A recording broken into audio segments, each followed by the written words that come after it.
I was in Zurich at a store, and I say to the woman, may I see that bag right above your head? And she says, no, will not be able to afford that. Name something parents buy for a kid who's going away to college. Typewriter. I'm not in the mood for Monday. Someone's listening to me. Now I know how a radio feels. Your immaturity is extremely disappointing. In America, there is this sense of this Puritan work ethic. Sometimes being lazy can get you in trouble. Have a coworker, a friend, or if you can stand it, your boss make periodic checks to see if you're on target to finish on time. The next thing you're going to do is you're actually going to confront the employee. I expect you to stick to the deadlines you've agreed to. I gotta catch a bus. I'm really late. Nobody wants to do anything but lie in bed. You're not in bed. It's work. Hi, everybody, and welcome to NSS. This is the Reynolds Report. The sixth and final in the Sharknado series aired Sunday night. The Last Sharknado, It's About Time, and it kind of sucked. However, star Ian Ziering is grateful he got the call to do the first Sharknado in 2012. Ziering wasn't the first actor called to play the lead role, but once the call did come, he says it was his wife who urged him to do the TV movie because she was pregnant with their second baby, and he had to do it to be the provider in the family. Ziering says his Screen Actors Guild insurance was in jeopardy. You have to make so much money every year to qualify for the insurance, and this movie just put me into that zone. Friday on CBS's This Morning, Stevie Wonder talked about Aretha Franklin. He visited with her on Tuesday. And I know that when you visited her earlier this week, what can you tell us about your last conversation with her? I heard that you two were planning to do more music together, true? We talked about doing some music as recent as maybe 2 months ago. We've been talking about it. There was a song that I had written called The Future, and we were going to, write, sing it together. And so,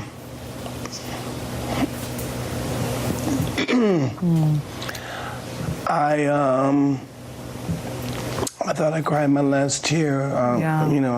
Obviously I said I'd get it together because I did want to see her, so I decided on Monday I would go. So I flew out from LA to Detroit and went to see her and spoke with her. She wasn't able to speak back, but her family felt that she could hear me, and so I just said all the things that I've always said and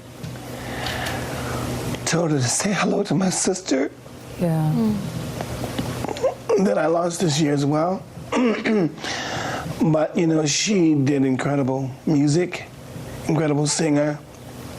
She touched every genre, every singer was influenced in some way by the way she sang. There's a pandemic that's sweeping the nation. Politicchia disgustia vomitosa ad nauseum. This terrible disease is affecting anyone who watches campaign commercials. Politicchia disgustia vomitosa ad nauseum. Symptoms include yawning, rolling eyes, switching channels, fast forwarding, and even depression. If you're suffering from Politicchia disgustia vomitosa ad nauseum, now there's help. Try whiskey. Take one shot when you see your first commercial. Then take another and another. Pretty soon, you won't care what's on TV. You may even pass out. Either way, whiskey will help you with Politicchia disgustia vomitosa ad nauseum. I'm totally wasted, and I approve this message. Well, Donald Trump has found a new way to suppress those who dare criticize him. He took the rare and unusual step of revoking the security clearance held by former CIA Director John Brennan. Trump said he revoked Brennan's clearance because of risks posed by his erratic behavior for making unfounded, outrageous allegations and wild outbursts on the internet. In other words, Trump literally just described himself. According to a new poll, a majority of Republicans believe the news media is the enemy of the people, which is, as we all know, the enemy of the people is gluten. Former White House aide Omarosa released a fourth secret recording yesterday. Apparently, she hid the microphone somewhere Trump would never find it. Yeah, in a salad.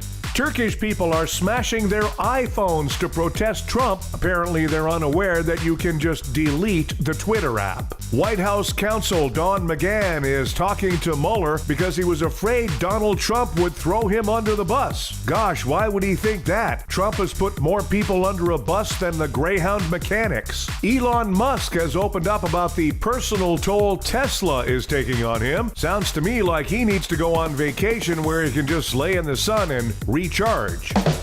Scientists in Hawaii have finally downgraded the emergency status of the Kilauea volcano. The alert level now stands at run. In Oklahoma, an Air Force pilot successfully ejected before his training jet crashed. Well, there goes the security deposit. The German government said it has no plans in place in the event of space aliens landing in their country, which is kind of disappointing to me. I've always imagined the Germans to be so well organized. Hollywood is celebrating a rare occurrence. So far this summer, it hasn't had a major flop. Of course, everybody's still holding their breath for that upcoming Johnny Depp, Kevin James buddy cop movie.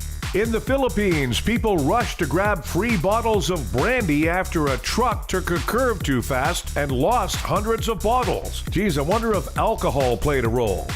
Time for Nobody Gives a F***. Scientists have revealed 19 science-backed ways men can appear more attractive to women. Unfortunately, being a scientist did not make the list. Hey, scientists, nobody gives a f***. Southwest Airlines is allowing miniature horses as service animals. And because it's Southwest, they're also allowing miniature horse in their in-flight deli sandwiches. Hey, shitty airlines, nobody gives a And Fox and Friends host Ainsley Earhart said America is great because they defeated communist Japan. You know, they should rename that show to Fox and Special Friends. Hey, idiot TV people, nobody gives a f***. Thanks, everybody. We have a new episode of the Reynolds Report for you every weekday. Be sure to check out NSS Live starring Frank D'Angelo, Tuesdays and Thursdays for NSS Live.